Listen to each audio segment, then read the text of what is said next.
እሱ አሪፍ አይደለም። ለውጥ የለውም። እዚህ የመጣሁት ብርቱካን ለመምረጥ አይደለም። ስማ፣ መልስ ለማግኘት ነው የመጣሁት። ስለምን?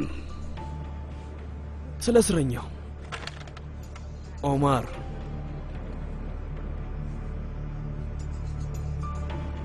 ላስታውሰው አልቻልኩም።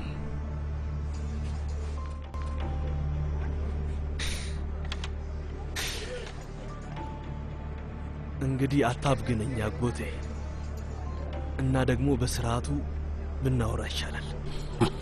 በእኛ ጊዜ ድፍረት ያለው ወጣት ልጅ እንዳንተ ሳይሆን ስራውን መንገድ ላይ ነበር የሚጨርሰው የኔ ልጅ። ለዛ ነው በአንተ ጊዜ የነበሩት ሽማግሌ ሼባዎች ሁሉ አሁን የሌሉት። እኛ ጠራርገናቸዋል። ግን እኔ ያለሁኝ ልጄ፣ እኔ ቀርቻለሁ። አይ አጎቴ፣ በጣም ተሳስተሃል። አንተም ትጠፋለህ። ታሪክህ ብቻ ነው የሚቀረው።